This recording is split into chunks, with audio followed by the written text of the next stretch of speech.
It is 6:07. I do want to get started so we can move on with our day, but that you're armed with important information. We're going to start off just with a brief overview or remind people about our district. Sherelle, hit it. All right, so this is about District F. This meeting specifically tonight is for the Alief residents in Westchase. Westchase does not have a super neighborhood at this point, so we decided to invite them to Super Neighborhood 25.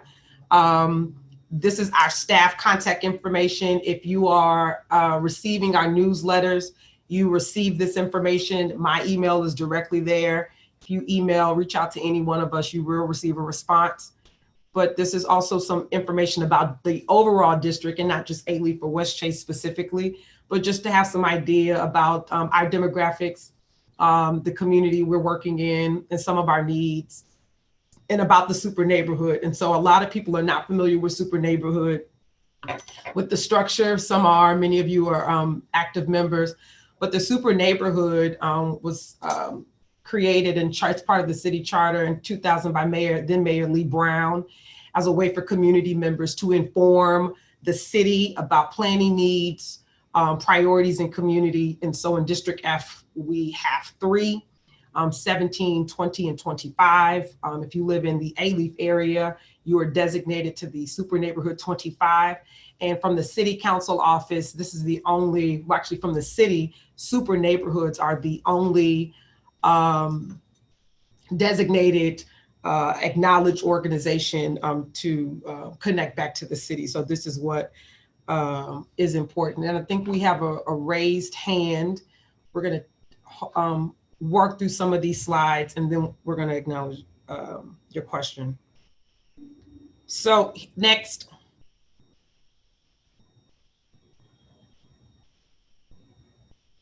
So coronavirus update. So many of you are receiving the information, but we just had a press conference, just left from the legacy room. Many of us are complying. That is a really good thing.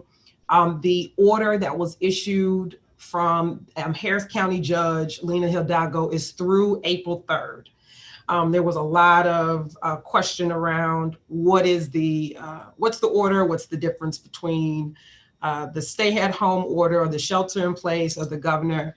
But we are in day 2, and essentially we defined essential employees. There are a lot of disclosures in that order to allow people to continue to work that are necessary to our ecosystem. So for the basic 4 things that's important, and for everyone, we're gonna keep this, we'll send you these slides so you can have this as future reference, and we'll have it posted to our website. But 1, stay at home. If it's not essential, you're not going to the bank, caretaking, going to the grocery store, stay at home.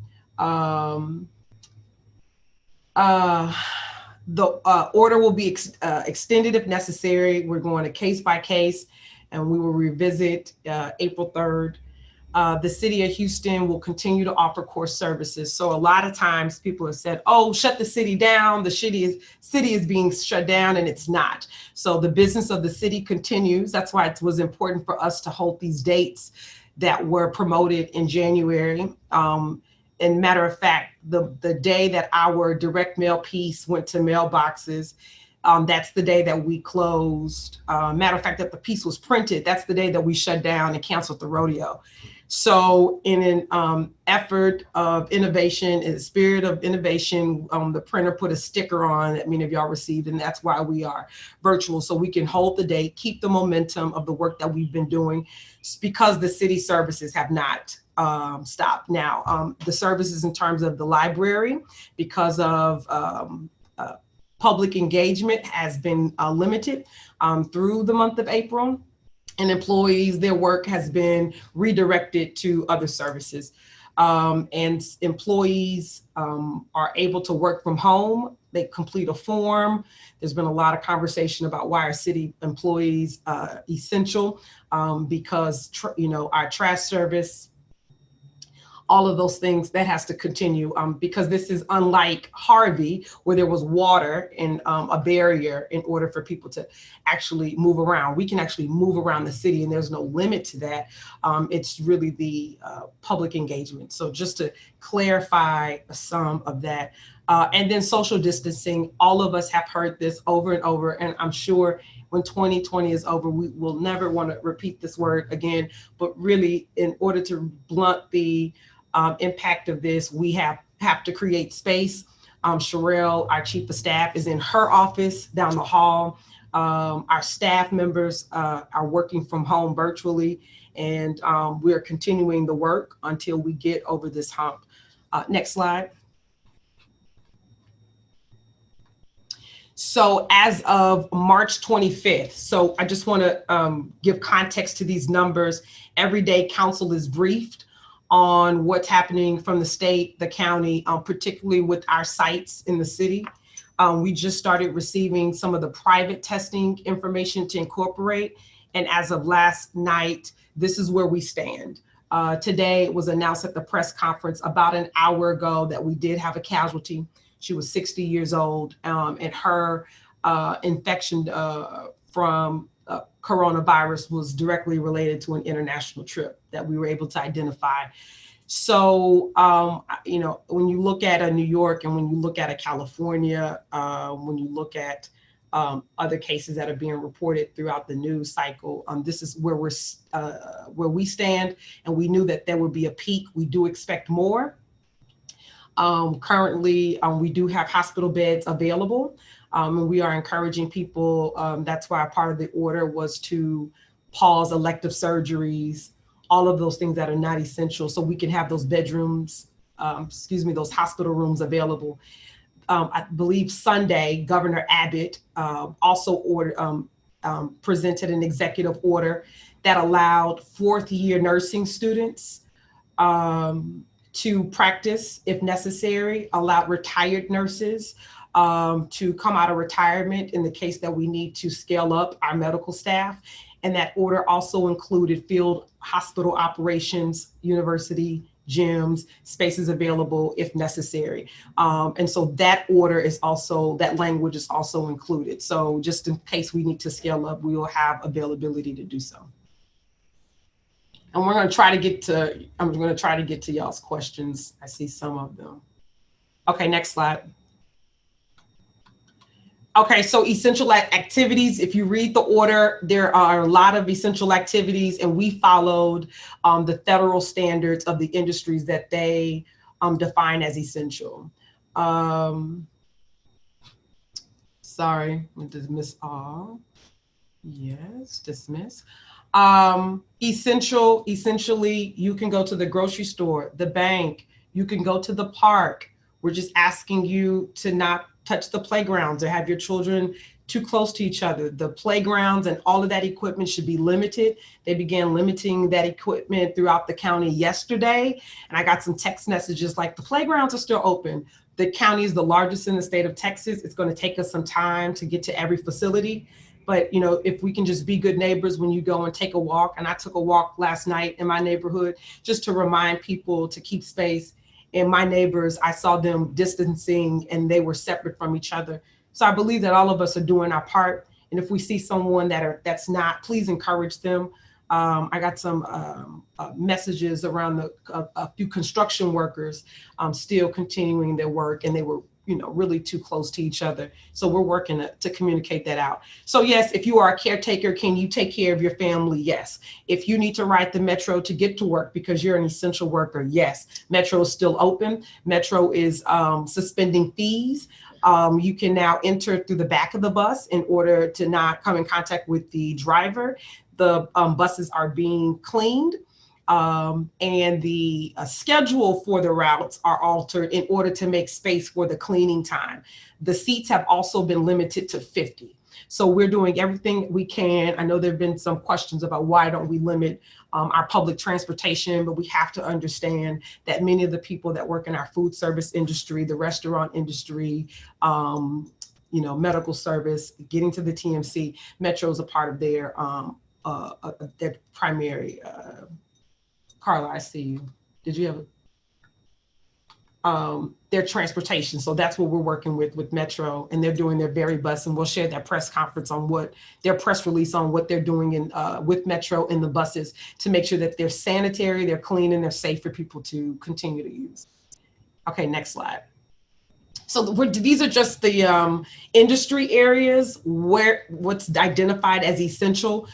Communication, journalist, if you work for what's the paint company, if you know, a homeware company where you need to provide maintenance to your home, that's essential. Lawn care, essential. Manufacturing, warehousing, essential. Commercial facilities such as pharmacies and grocery stores. Emergency services, of course, are essential.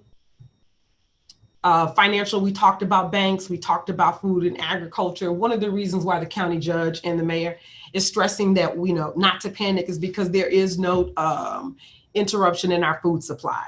So yes, shelves are more empty than normal, but the food supply is continuing to come. This is not Harvey, where it's hard to get to the city. They're still coming to the city and delivering their food. So we're asking you that when you do visit the grocery store, that you do keep space between you and the cashier and the other guest. HEB has inserted sneeze guards in front of their cashiers, and I believe other grocery stores are working on doing something similar. Next slide. Next slide. So, and these are just the continuous, like 13 different levels. And so we'll send this slide so you can see that. And it's also in the order. So before coronavirus happened, we, campaigned, and I campaigned off of 4 priorities of the community that I live in and that I desire to serve. So one of the priorities was public safety, economic development, neighborhood revitalization, and youth programming. And if you followed the campaign, you probably heard this a lot. This is the, basically the platform, but these are which turned into our priorities for the office. And so all of this work we are focusing on in terms of the work that we do in our community.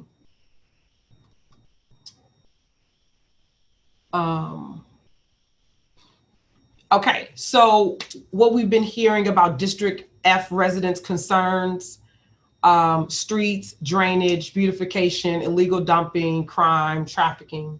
Y'all can see this here. Hold on one second. So Sherelle, so since you're managing the mute, there's some people who are in the group chat that have questions. So can you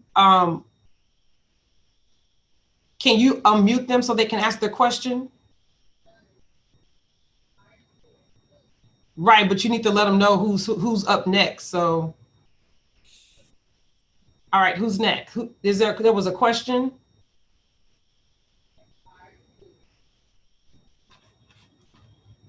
Stewart, our Stewart? Yes. Can you hear me? Yes, loud and clear. Hi. Hi, how are you? Good. Good. First of all, I want to say congratulations. I was one of your strongest supporters. I campaigned vigorously for you and with hope, because unfortunately, I don't feel that this community was well represented by the previous council person. But let me get to my point. I need your help. Okay. And I really do need your help in terms of housing. For a whole year, I was given a lottery number. It came through, but I felt that I was really jerked around, and I had no support from the council person. I must say that Mr. Atkinson, he did a good job. He tried the best he could, but he could only go but so far. But the council person didn't give him any support. I was told that you are on the housing committee. Right. So I chair housing. So if this is a specific question around housing, we can have an offline conversation.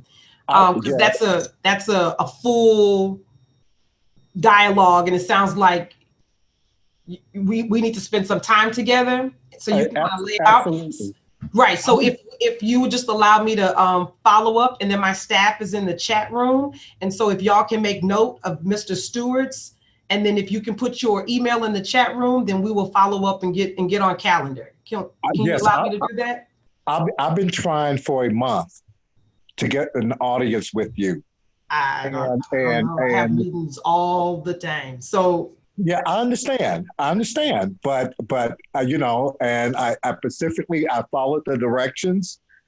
I was well, told. she's putting her email. She just put it in the chat room. So just shoot Okay. it to her. She puts it on my calendar, and then I have a meeting. And then now we're meeting via Zoom. So don't worry. Like we will make it happen. Okay, I appreciate that. No problem. We'll make it happen. Thank All right, you. thank you for that. And if anything I can do in terms of volunteerism or helping you, absolutely. I want you to be successful. Thank you. I appreciate that. Okay, thanks. Thank you. Thank you. Go ahead. Who? I can't. Jack, you're next.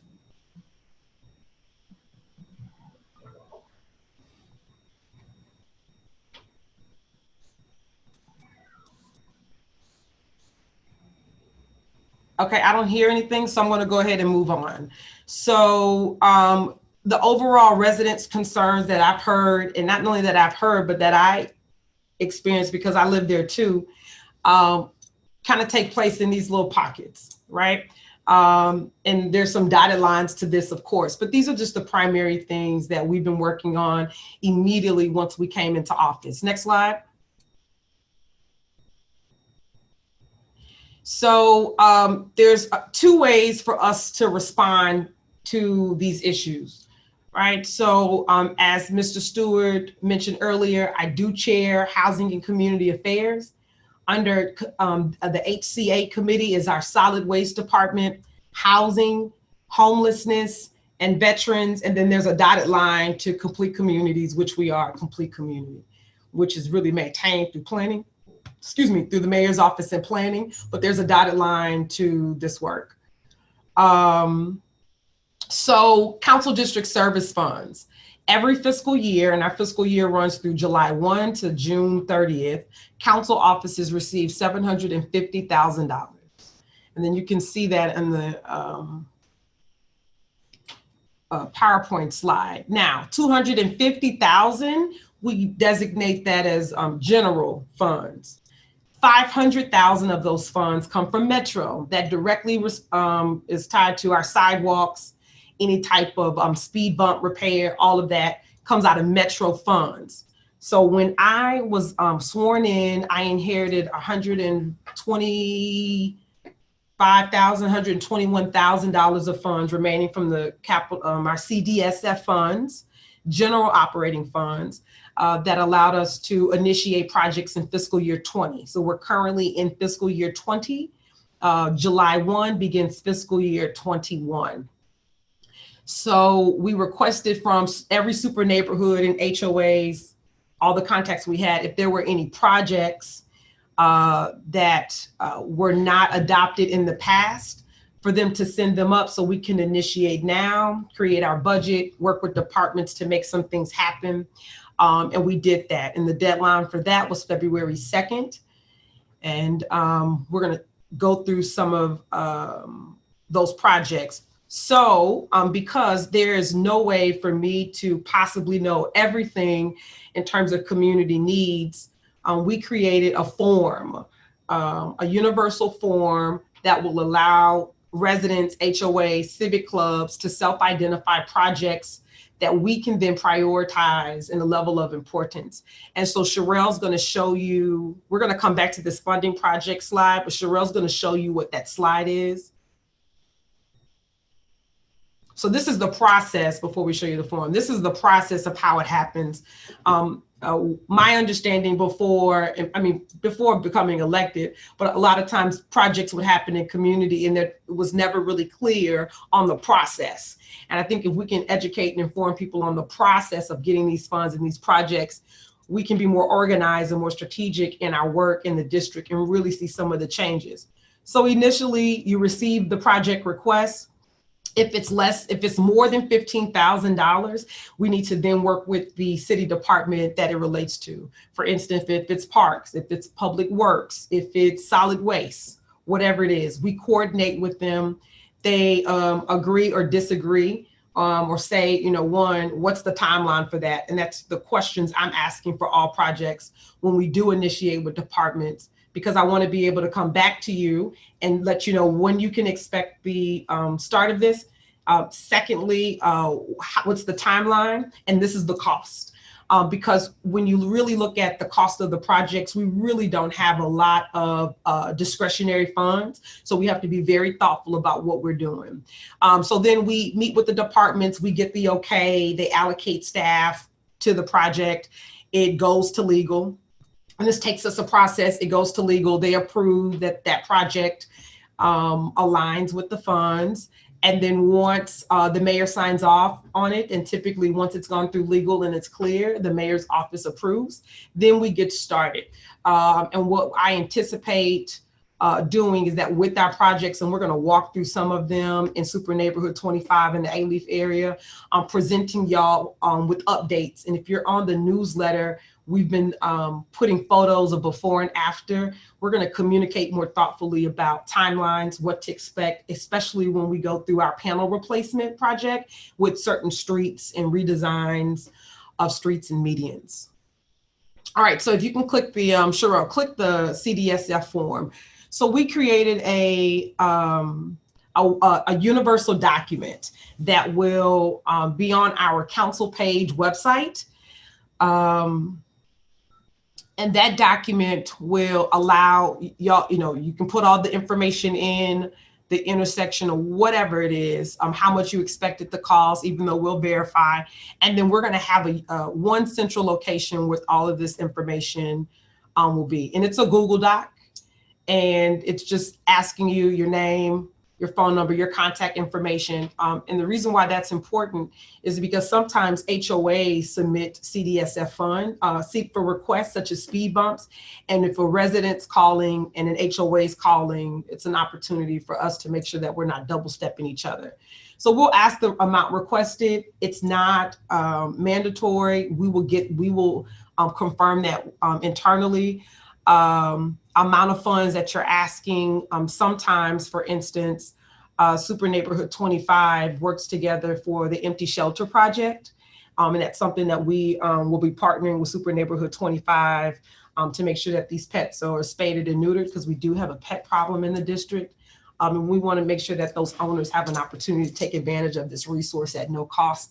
So for instance, if Barbara Quattro was submitting this, she would say, I'm requesting, $500 from the district to help me with empty shelter.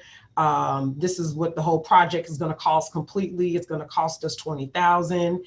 And then she'll put in there, I have, 2 other partners that are sponsoring this project because we want to know who else is involved in this. And it's also an opportunity to look at how we cost share with other districts, and something that we're working on with District J and G. If you have a budget, we would ask you to upload your budget. Very simple, very clean, so we can have an idea on where these funds are going. Next, okay, project address. When will the project start? So we know how to identify priorities. And this is a Google form, and all of this will be on the website and fully available. And once you submit, we will, like if you have photos about, I think there's been some requests about, skate parks or, whatnot. If you have photos, you can upload it just to give us some justification on kind of what is this project and why these funds are important. And this allows us to then make budget decisions and become informed and then communicate out. Okay, so we can go back to the slide.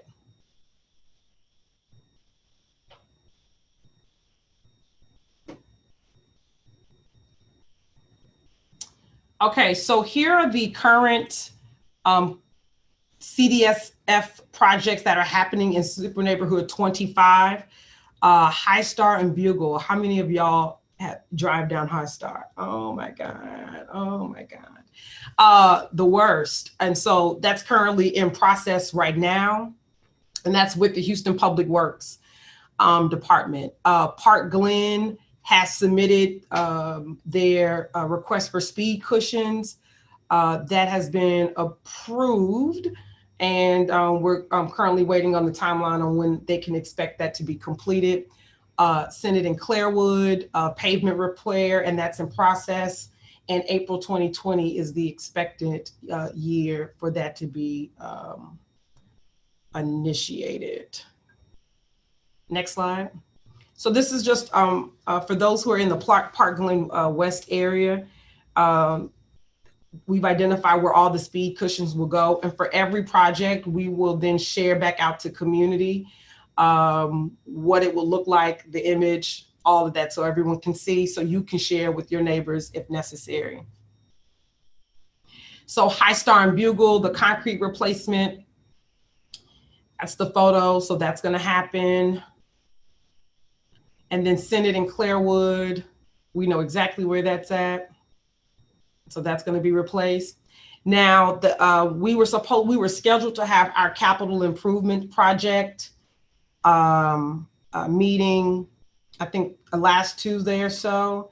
And so what we were able to do was get with Public Works and identify all of the capital improvement projects in District F, which cycle, so to give you just a brief update. So we can't go through the very detailed conversation of how they would do it. And so we're working on them to make sure that we can filter that back out to you after this.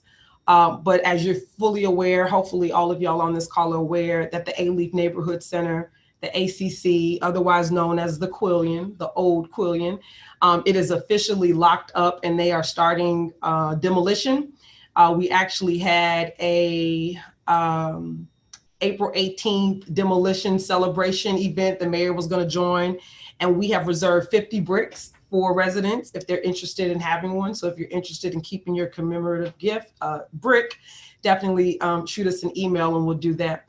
Again, this is in process. We're still on schedule, and we are expecting a early 2022 return of the ACC. We're currently in permitting for the Harwin Park playground replacement. Harwin Park, which is east of Willcrest on Harwin, across from the West Park Park and Ride.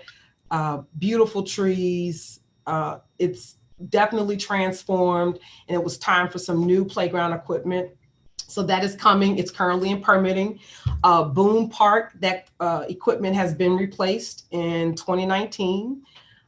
The International District, the IMD, they're going to, they've initiated a trail similar to what the Westchase Management District did with HCC and that connection with the West Houston Institute.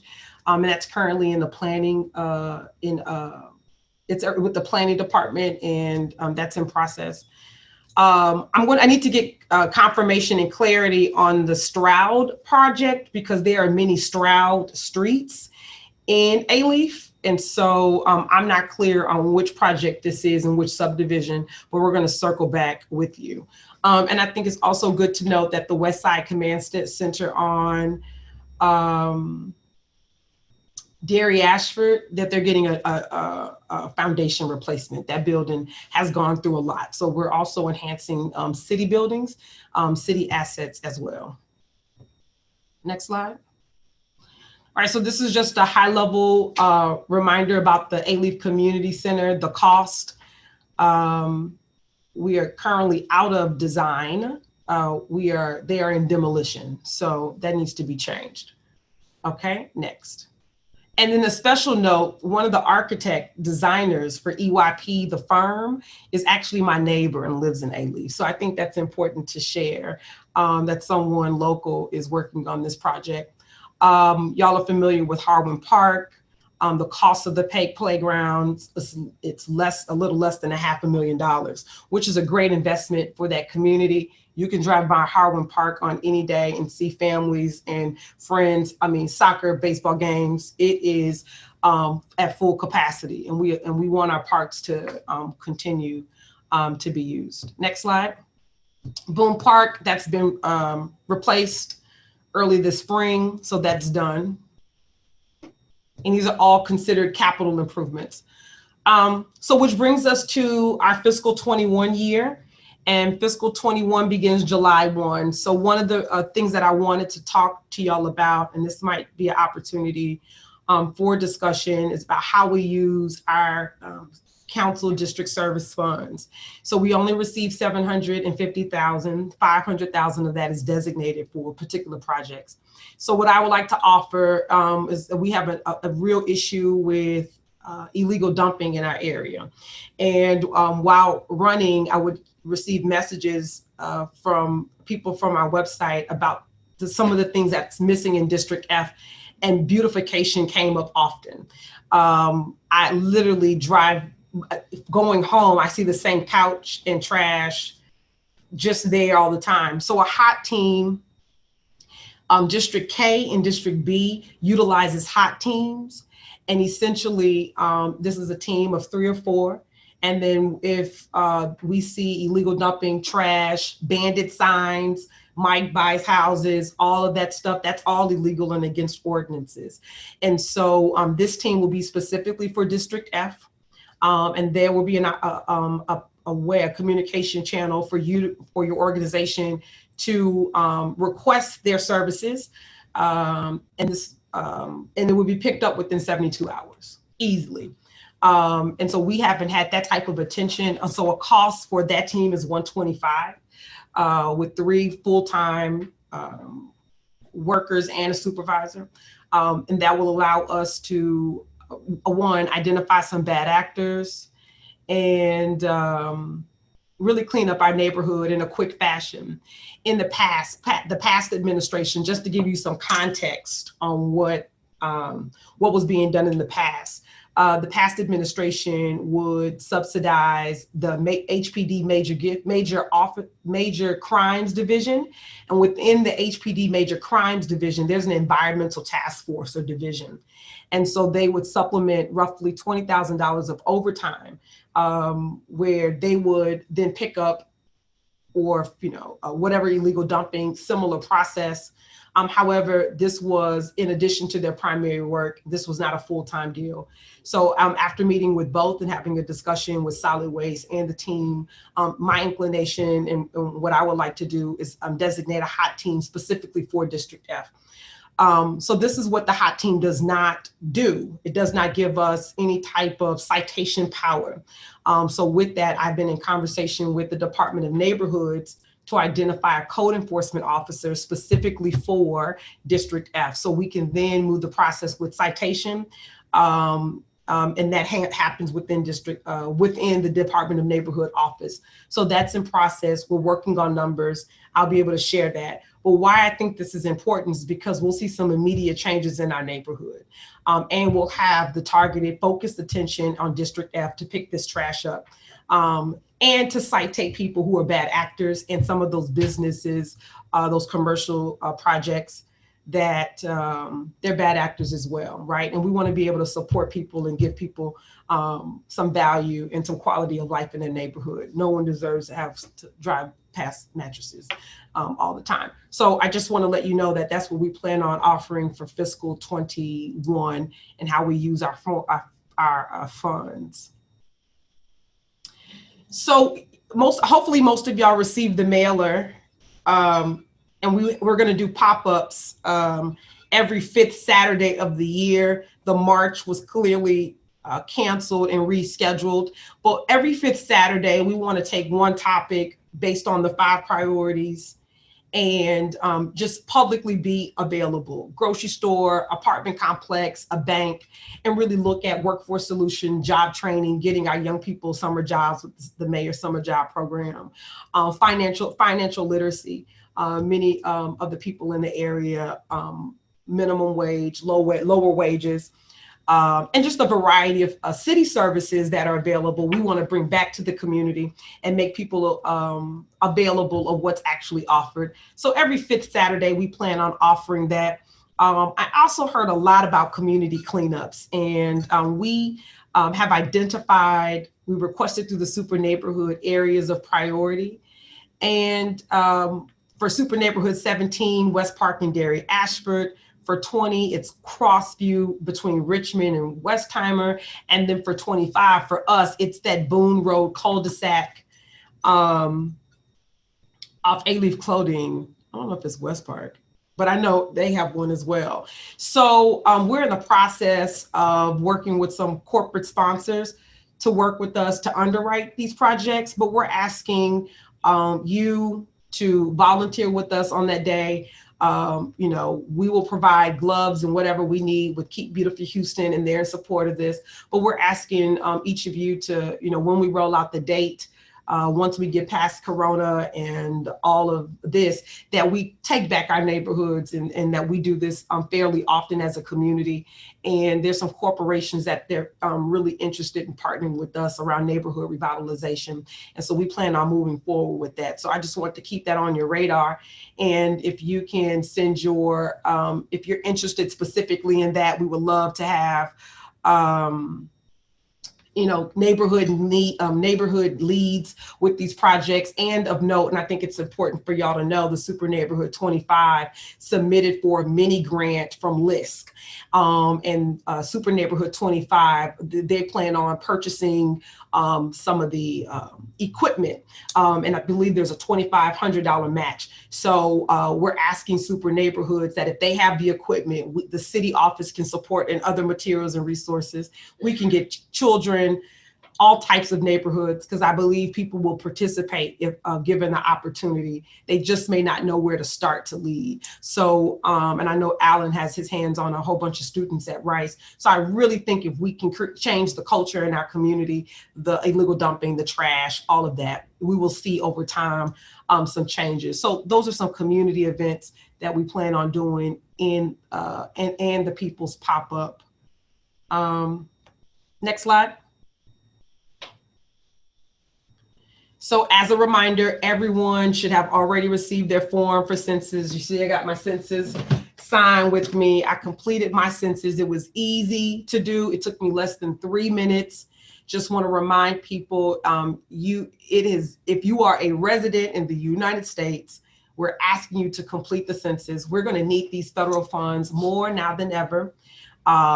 District F is slated to be the top, I think, number 5 of the most undercounted in the area. So in addition to the fact that we have a national pandemic, we want to make sure that this is the priority. I had a question yesterday with the resident, and he says, well, is it going to work because we have Corona going on? Yes, it's going to work. I did my census on the couch watching Netflix. So you can do it by phone, online, and by mail. The census has suspended field operations until April 1st. So we know sometimes during a crisis, people like to take advantage of fraud and become scammers. No one from the census should be at any door. You should not see any field operative about census. So please let your communities know about that. Again, you don't need to pay anyone. You don't need to share your social security number. The census does not cost. And just very directly, these dollars are important to our schools, our roads, our parks, our infrastructure, our healthcare facilities, and we all deserve a little bit more in District F, and I think y'all can believe. So that's my plug for the census. Hold on, I think Z has a question about the census. Can you unmute him?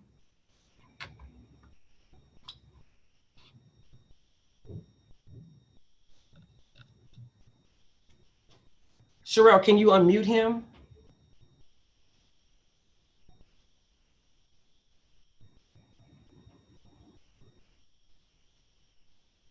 Okay, there you are.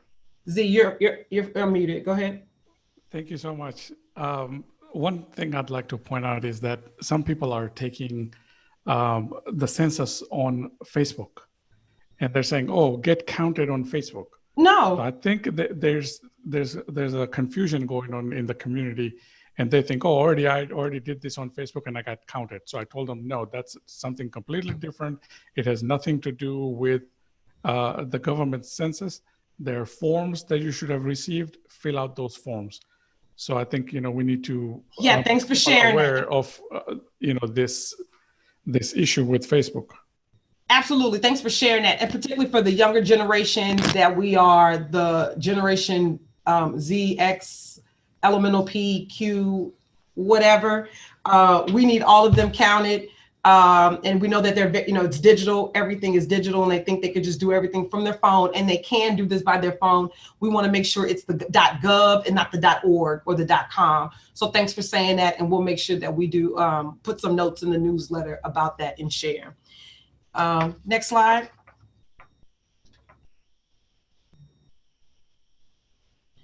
All right, so talk to us. So I guess we're going to open it up for some Q&A and some questions. I know there's the chat room has been happening. So again, we email a note every Monday to our neighborhood captains. So if you are on your HOA or civic club, or you lead an organization in the district and you would like to receive those weekly updates, please send us your email. And those weekly updates essentially consist of kind of what we're dealing with during the week, if there are any reminders or deadlines, if there are any specific agenda items. The agenda is posted, and we're trying to do a better job of sending out that information in terms of agenda items that directly impact you or our district, and highlighting that. So we're getting better with that, and sharing clips, not just about our housing committee work, but overall district, overall city, when we look at investment and we look at services. So we do a digital recap. We have video on YouTube. Facebook, we post out the same content. The sun is setting on City Hall, so that's why you got this going. All right, so are we gonna open up the chat room? Yes. Go to the next slide.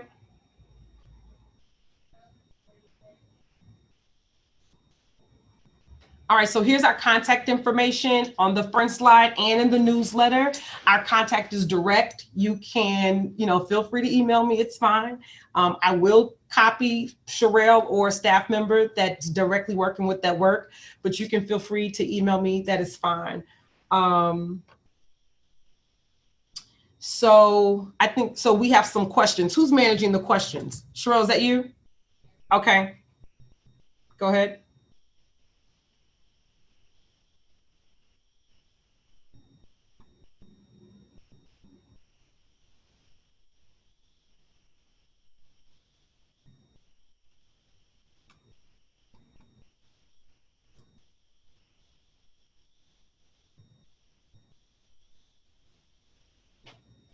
Who's next?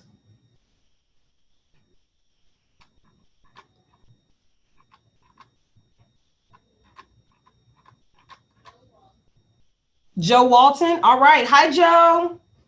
Hi, Tiffany.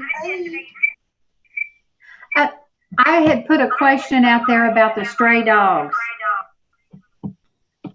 No matter how many times you call animal control or you call 311, right, you get a number that no one ever comes out. Right. Is it possible to have animal control pick a day of the month, go through a different subdivision and pick up the stray animals? We can inquire. And to your point, just block walking, I was charged by 2 pit bulls. And I just happen to have some canned goods. So I throw some cans because, I mean, I can only imagine. But the interesting thing about those pit bulls is that they had owners. And they belong to someone. So I think we have a twofold. We have strays that to me seem to be very, very docile because they're out in the wild by themselves. But we also have these very aggressive animals that belong to owners that don't take responsibility. So I can inquire. I did have Department of Neighborhoods do a sweep of Keegan's Glen. They had some solid waste issues. So let me in Longer Torrance make a note of that. Let's see what we can do with animal control. And what's also really important, and we talk about it a lot, is 311. So when we use 311, and I don't necessarily use the app, I still call. And I saw a deceased dog on Kirkwood and Beechnut, and they picked it up. because I called and they don't work on the weekend, so they came that Monday. But based on the number of calls to 311 from District F determines the type of basically the financial priority of the city. So it's very important that we utilize that tool if you are familiar and like are comfortable with the technology and add the app. But the District C by itself, they do over 20,000 in terms of interactions in that district in terms of 311 calls, and we're nowhere near that. So Ms. Joe, if you just let us inquire with that department and let's see what we can do just in terms of, because I'm not sure that we've ever asked that question. Thanks, Tiffany. Sure, sure. Who's next? BQ, you're next. A couple of things, Tiffany. One, I just want to say how proud I am of you doing this. This is great that we're actually having some interaction with somebody that's representing us. Thank you. To Joe Walton's question, we had Bark come out and talk to the super neighborhood a year or two ago. They only have 6 dog catchers for the entire 650 square miles. So trying to get them out might take forever. Yeah. I just wanted to tell her that. Okay, the thing people have been asking me is, when are the Vietnamese signs coming down? Do you have anything to report? Sure. So I had a meeting with Public Works, the team and I did, and we were updating, and Public Works' position is that they are public safety hazards. And so their intention is to take those down. And just to give context for people, so let's say you are in an accident and the signs are not equal translations, right? So Saigon, Bel Air is not equal translation to Saigon. And so you're in an accident and you say, I'm at Saigon and I'm at Kirkwood. There's no way in the system for that to generate your location. So that's why the city designates those signs as a public safety issue. So we had a follow-up conversation. I did have a conversation. I met with State Representative Hubert Vo. So in full transparency for everyone, this has been an issue of contention in our community for a while. And so I met with him a couple of Fridays ago and inquired, because those signs were actually a request of him 2 administrations ago. And so I asked him, because there was so much conversation during the campaign time and even now in the office, I just offered him the opportunity to lead and talk to the community about it. And matter of fact, I had invited him to what would have been our in-person meeting here at the library tonight. I invited him to join us because I knew that question would come up. And so I have not heard any follow-up about my request to him. So as it stands, we're going to move forward with the city's recommendation from Public Works to remove those signs. And I'm just waiting on the timeline on when they plan on doing that, because the International Management District is updating their signs at the same time. And they just want to be thoughtful about resources and put the signs up at the same time that the other ones are coming down. Thank you. Mm-hmm. Who's next? Doug. Hi, Doug. Hey, how are you, Tiffany? I'm well. Several of us posted questions in the chat, the group chat, thinking we weren't going to be able to talk live. So you might want to go down through those and answer them, hopefully. Sure. Yeah, someone's monitoring them, yeah. Okay. I posted a couple, and I can tell you what they are. Yeah, go ahead. Okay. Well, now I have to look at them because I don't remember exactly what I said. One regarding the stats on COVID. We see how many new cases there are of people that were tested positive every day, and how many positive there are total. Sure. And you also get the officials to indicate how many people that were tested negative. Sure. Because that's important, and how many people that tested positive have since recovered, because that's also very important. And I don't see that in any of the stats that we're Right. looking. So this, the insert that we have we put in here, I just cropped that information out so you can show the active cases to give people context. But you're right. We plan on doing a follow-up with everyone on this call. So if we don't have your email, please send your email. You can send it privately or through the chat or on the screen, and we're going to send the slides and we're going to send responses to questions. And so we did get a few of that, like how many have been tested. So just to scale, like for the 2 county locations, the maximum test a day are 250 based on the tests they had available. For us at, I think we're at Butler. At Butler, I think one day we did 175. Now out of those 175, 5 might have, we can look at the totals. I have to put it in front of me. I don't have it. But I will tell you, for instance, I do have the total number for Congresswoman Sheila Jackson Lee. Her site at the United Methodist, she tested 744 starting that Thursday before us. Out of that total, only 40 came back positive. See, that's really critical. That's right. so and important. So we don't have context. So the Chronicle reported, when that came out, it said one site had 40 people at one site. Yeah. Yes, but they tested a total of 744. Exactly. And so and again, a lot of this information is moving really fast. It's every day we get a briefing. And so what we will do, I'll take responsibility for making sure that in District F, we give you the how many visited that site that day, because it takes us about at the minimum, like 3 days before that test might come back. So what you'll see in terms of reporting is like active cases, and then the last column will say how many have confirmed since the last report, which means the people we tested 3 days prior, their test came back, and we have an additional 5.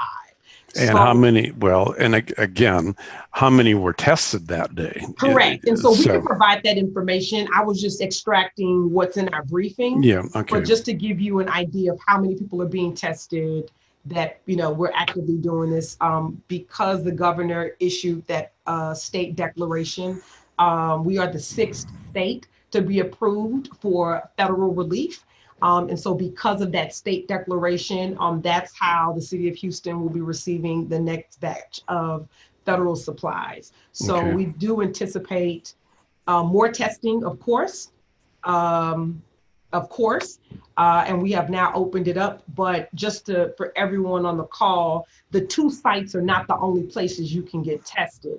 So you can go to your private doctor, and we're now including those numbers, and then they can refer you for testing with your order, or you can come to the city site following certain processes that we've put in our newsletter. But Doug, I can make sure that we have that information back out to y'all. Okay. And Barbara had a question that she posted. The mayor had indicated that he had found private parties to adopt 50 of the parks around the city. Yes. And she said, which parks in Alief? And I had been in touch with Steve Wright, and Harwin Park and Tanglewild Park, both are parks that are part of that 50 park program. So in answer to her. And Sherelle attended a briefing maybe not even a month ago. And so right now where that 50 park initiative is that we're waiting on securing funding. So in that process of securing funding, they'll be able to roll out. I do believe that, there'll be some interesting opportunities for community input in terms of naming and maybe, some good identifications there. But right now, because it's not fully funded, the program hasn't rolled out, but those parks are identified. Yes, you're right. And then one final point, a question that I had regarding your hot teams. Yeah.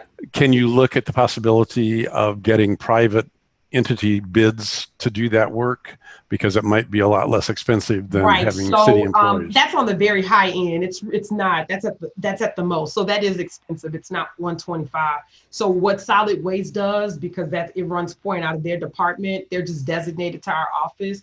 They go through a temp agency or work agency actually. So that's how I know it's not that much. There's a cost around supplies, right? but I mean, that's at the very high end. Okay. That's like at a platinum level. So that's how they source. So they're not necessarily technically city employees. It's like the solid waste department contracts out with, you know, an employment agency to do this work. We train them in terms of District F. What are the areas? We get them familiar. We have two options for a supervisor. Either we identify someone in the community or we identify one of the persons from the temp agency that they hire. Okay, thanks. Mm-hmm. Who's next? Pastor Herman. Okay, Pastor Herman, you're next. No, go down to the chat. This one. What is the status of church? Who's next? Pastor Herman asked in the chat, what is the status of churches under the current guidelines? Okay, so this is a question for Pastor Hernan Castano. What is the status of, sorry for mispronouncing your name. What is the status of the church under current guidelines? You're talking about the order? Okay, good, right. So we're asking churches not to meet in person. And so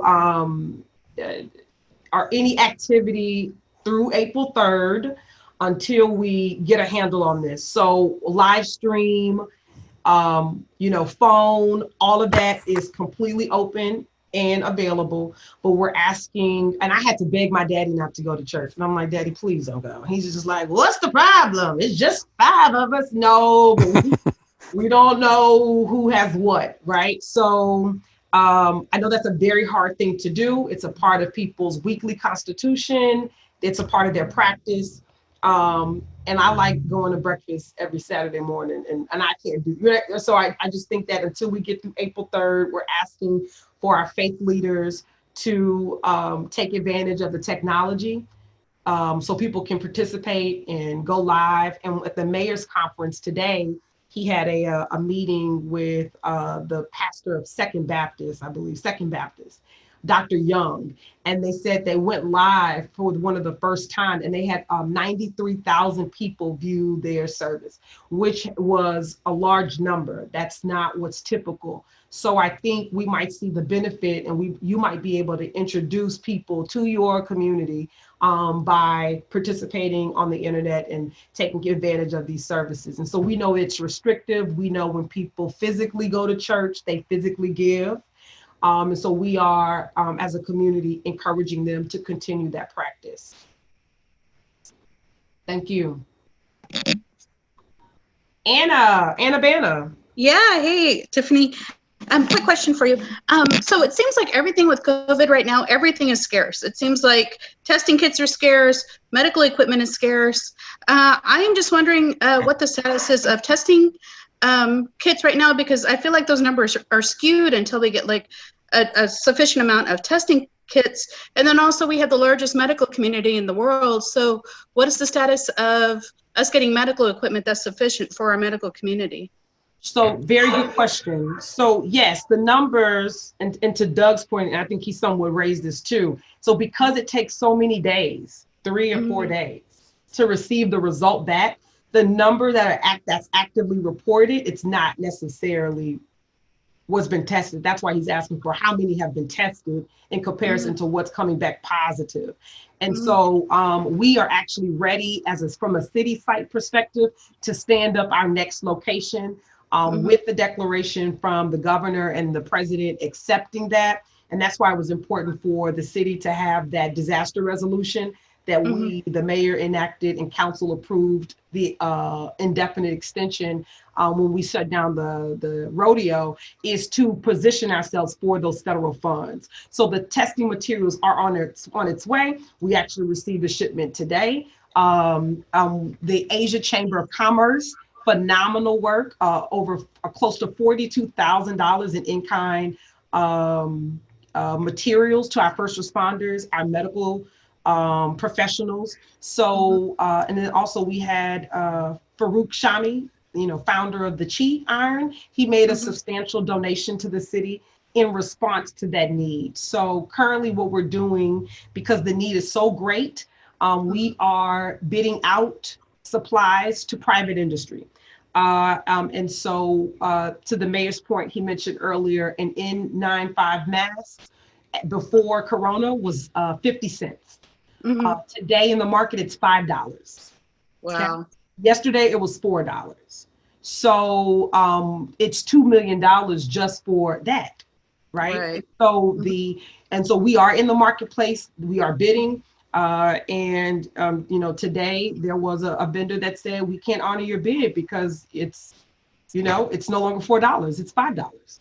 And so we are paying more, and the mayor is approved a drawdown from our economic stabilization fund, $5 million, in order to draw down on some funds so we can immediately respond to the needs of our first responders, our city employees, and those that need to quarantine that can't go home, but then also those materials that you mentioned. So that's in process. And just so you know that, so we're drawing down on that fund, and because we have this disaster resolution, those funds will be reimbursed by our FEMA dollars. Gotcha. Mm-hmm. So, and then quick question also to follow up with that. Is there a way that you guys can put up on your website or something, the places where we can take people to get tested right now? Because honestly, I don't know right now. And I know that changes on a daily basis. Sure. But I would like to have a place where I can send them. We are resistant of posting the location because of HIPAA. And we've asked media to not, when they get there, to kind of stand at a certain distance. One, we don't want you to be infected, right? If you don't have to go. Two, we don't want to publicly put anyone in a position. However, if someone needs to get tested, the call center that we have, they will follow those certain guidelines and will be directed to a certain center, a certain location that will receive them. So there's 2 in the city, 2 city-led, 2 county-led, and then Congresswoman Sheila Jackson Lee has one on the north side. So they have to have an order. You cannot randomly show up. You have to already be presenting with severe symptoms. Okay. So, and you have to have a medical order number in order to do that. And so the number that the call center number we're promoting is the call center, and they will direct them specifically on where to go. But we don't want to jeopardize anyone, especially just with how taboo, you could sneeze or cough and these days, and people are on notice. And so that's why we're not sharing the information of the locations unless you're the patient and you need to get there. Gotcha. Okay. All right. Thank you.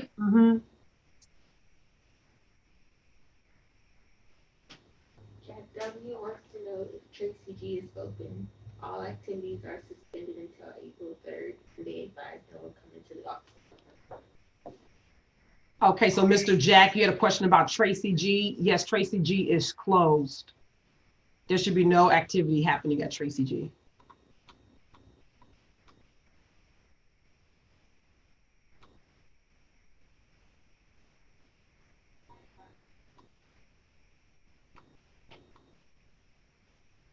Okay, question. Hi, Kevin.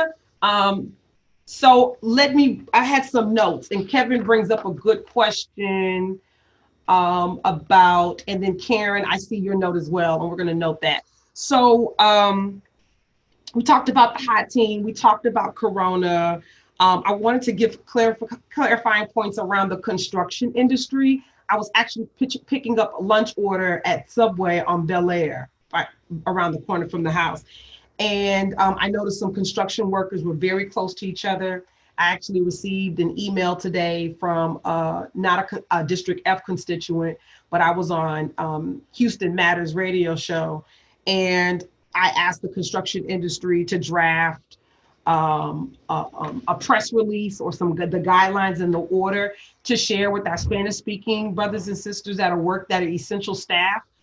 We do know that there's some language barriers, and we want to make sure that that information is being passed down to them, because they have to continue to work, and we want them to still practice social distancing in their work environment. And so that's in process now. We have done the same with the Vietnamese community, particularly around our foot spas, our massage parlors, and the restaurants on Bel Air, if they were not members of the Houston Restaurant Association. So we're doing our very best to communicate in the languages we have available for translation.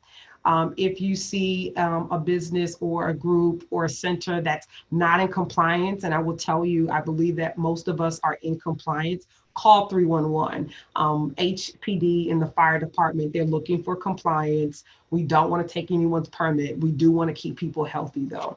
So to Kevin's point about, here's Kevin's question. The Citizen Patrol program was discontinued during the shutdown.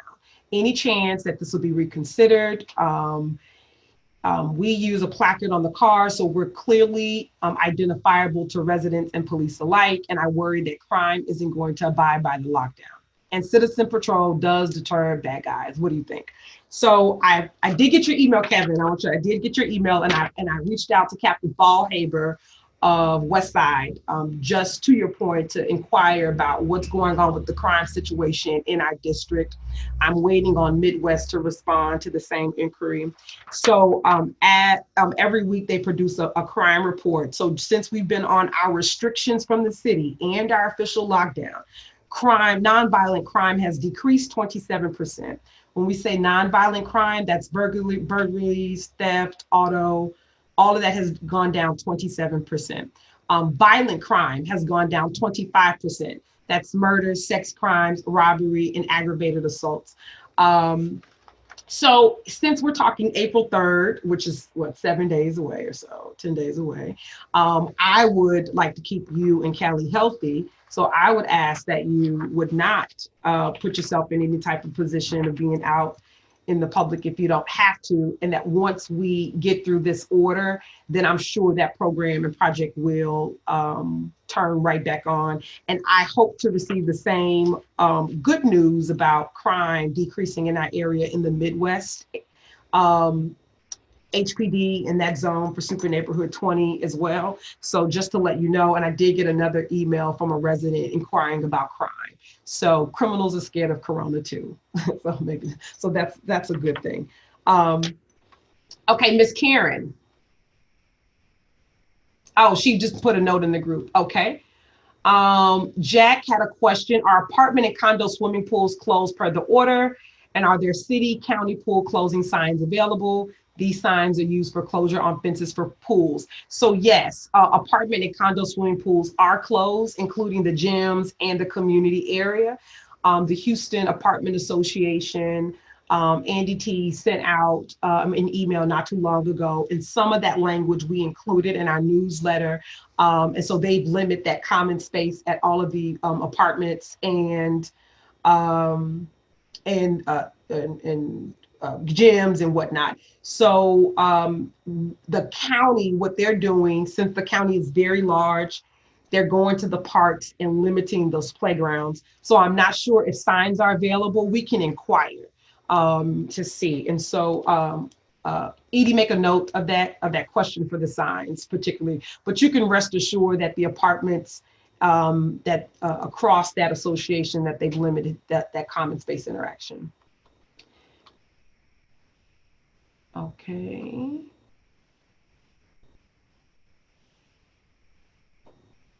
Okay, so Cassandra, could the HOT team also promote 311 to residents? So sure, so the HOT team is not necessarily interacting with residents. They are Johnny on the spot to pick up the tires out the bayou. Like, they're doing the hard, ugly work for the most part. And we're gonna just have to get better, and we're attempting to do that with our newsletter and communication to really create a culture about using 311. You can still email your 311 requests to any staff member, 311 District F, that still works. You can still reach out to us and with the SR code.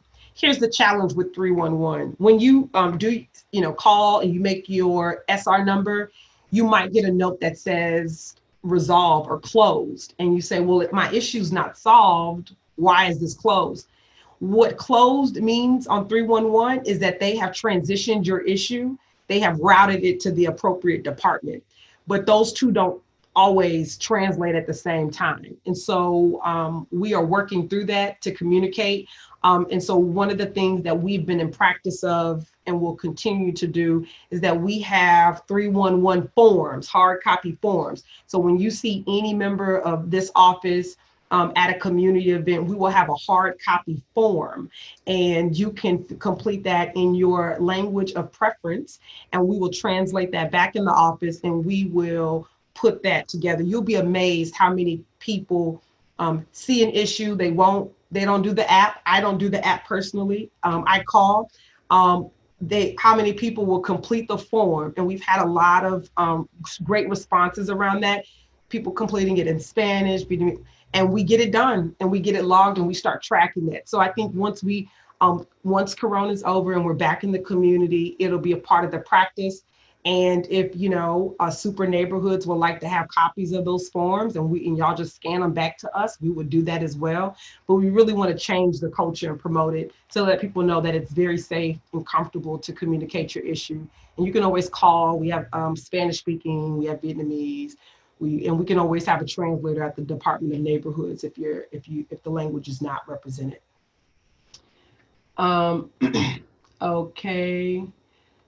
Okay, Z, I got your note about census. Okay, so Barbara, are we gonna have another CIP meeting? Absolutely, we are. So CIP meeting, they're run out the mayor's office, and so we are working with them on rescheduling.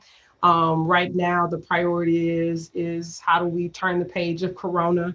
And frankly, this is showing us as a city, like how we operate, where our technology gaps are. So we just approved DocuSign and electronic bidding to become more efficient. So I think, and when I initially had requested for us to retain the District F date and for us to do it virtually, and the response was like, well, what's a virtual meeting, right? So they're not used to this type of technology. And if we're going to get the type of response that we got to look at all tools. So we do plan on having another date soon with depending on feedback from the mayor's office.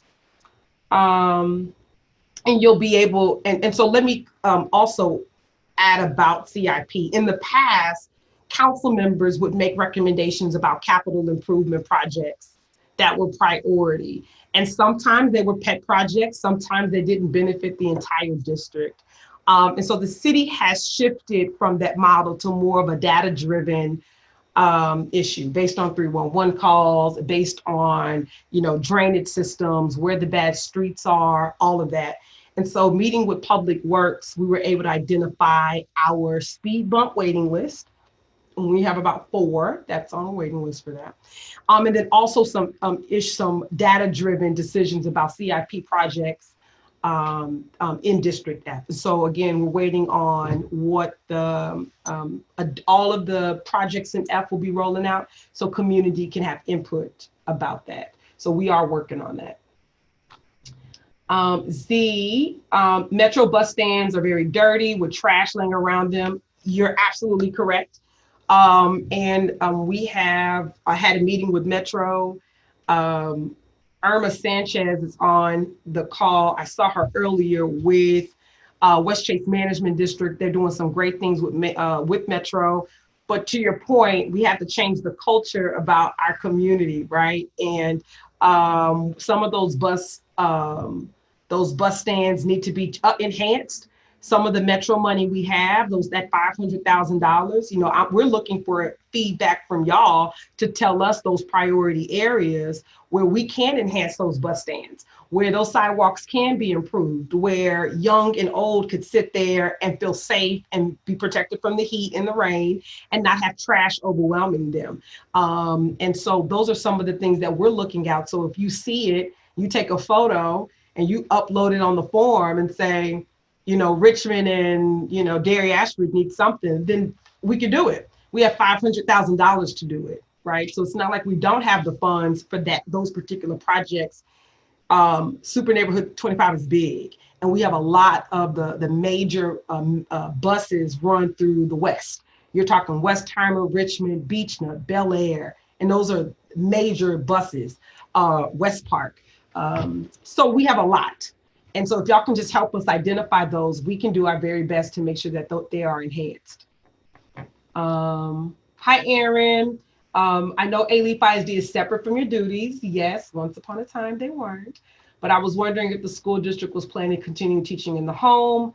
I've heard the board was considering an online teaching program for students, but a teach by mail program might be a good idea for students who don't have access. You're absolutely correct.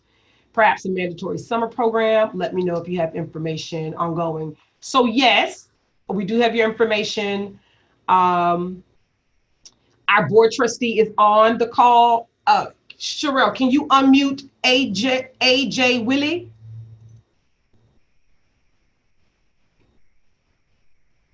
Okay. Thanks, Ms. Thomas. In regards to the educating of the students, we have the program that's ongoing. Our teachers are gearing up to the rollout. As with most districts across within the Houston area, we are trying to ensure that our teaching staff is capable and available as well, and that we're speaking one message as we go out to begin rolling out the program to our families. We're still doing assessments to find out which families are in need, because while we have the digital learning available, we still realize that not every child has that type of situation within their households. So right now, this week, throughout the Houston area and mainly in Alief, was to have teachers just check on the families, just hi, how's things going, just to let the parents and the students know that we as a district are there for them. As far as for what the program is going to look like in the future, we just cannot speak to that at this time, but I will say, please stay tuned and continue to stay connected. As I said, we're very, very pleased to be in partnership with Councilwoman Thomas to kind of transfer information back to you. Wonderful, thank you for that. And so we're trying to include a lot of the district information in our newsletter, just because they all run the same. So I do, Irma Sanchez is on the call. She's the Director of Special Projects for the Westchase District. And even though, and that community, it's all a shared space. So Irma, would you just share briefly what you're doing with your sidewalk project with Metro and that area? Cheryl, can you unmute Irma? Can you hear me? Yes, we can hear you. Oh, excellent. Greetings, everyone. Yes, we are working with Metro, Councilmember Thomas, on 2 projects in the Westchase District. One of them is Walnut Bend, and that's part of a reconstruction project where we'll be reconstructing the entire roadway, that's Walnut Bend, from Westheimer to West Park. And then on Westheimer, we're reconstructing all the sidewalks from Kirkwood on the west to Westerland on the east, which is just on the other side of Gessner. But a major component of that project is to, and Walnut Bend, of course, reconstruct that roadway that has so many potholes, but also provide the pedestrians and transit users a safe space. And so, of course, that goes hand in hand with public transportation. And so we will be, on Walnut Bend, we'll have 6 to 8 foot wide sidewalks, pedestrian lighting, and new bus shelters. There will be lit, they'll be wider, they'll be more attractive, we'll have trash receptacles. And so we partnered with Metro. Well, Metro partnered with us on that initiative where they're giving us what they would have allocated to bus shelters. So we're putting that into the custom bus shelter, and also are partnering with them thereafter to maintain not only those areas, Walnut Bend and Westheimer, but all the bus shelters or transit stops, doesn't have to be bus shelters. They will be providing Westchase District the maintenance dollars that they allocate for that effort to Westchase District. Since we're in the community and we see it every day, we'll be taking on that maintenance responsibility. And so that, given the current situation, we're hoping to have that approved this March. That might be a little bit delayed, but definitely in 2020 is when you'll see a difference with the maintenance of those transit stops in the Westchase area.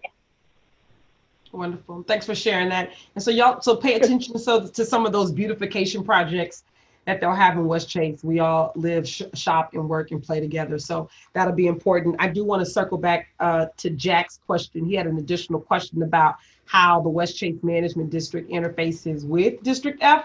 So I'm glad Irma was there to talk. And so Jack, we had a meeting with their team to establish that very thing. To make sure that there are projects in the area. Some of those projects come before council for approval. You know, the Westchase Management District, as well as the IMD, is its own taxing entity. But, you know, much of the quality of life and the beautification projects and the business community there, they pay into that area. And so it's my intention that we move forward in a symbiotic relationship where we can have a conversation when it's time for us to do community cleanups and whatnot, that we'll have Westchase's support. Most recently, in promotion of the census, you know, we have a lot of multifamily homes concentrated in that Westchase area.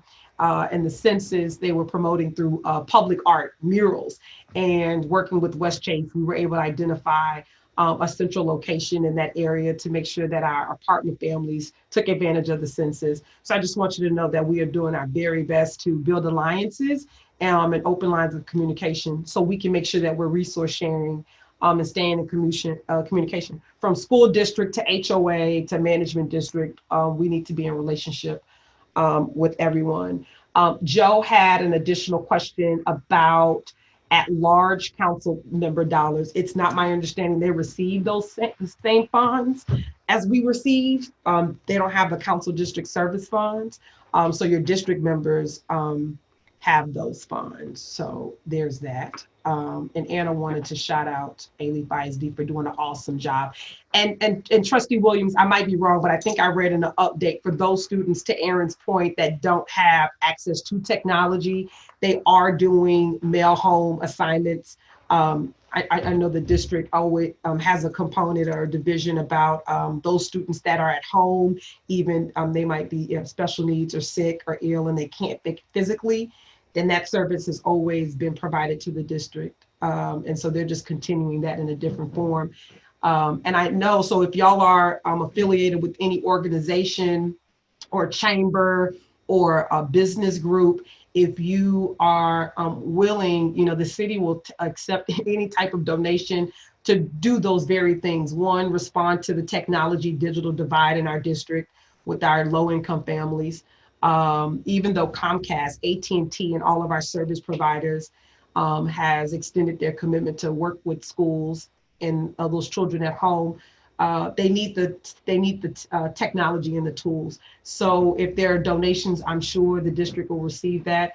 And if, you know, we had a hotel owner in Westchase identify and said that he was willing to support in any way, and we were able to get him on the list to be one of the hotels that we lease rooms from to quarantine our first responders in our district.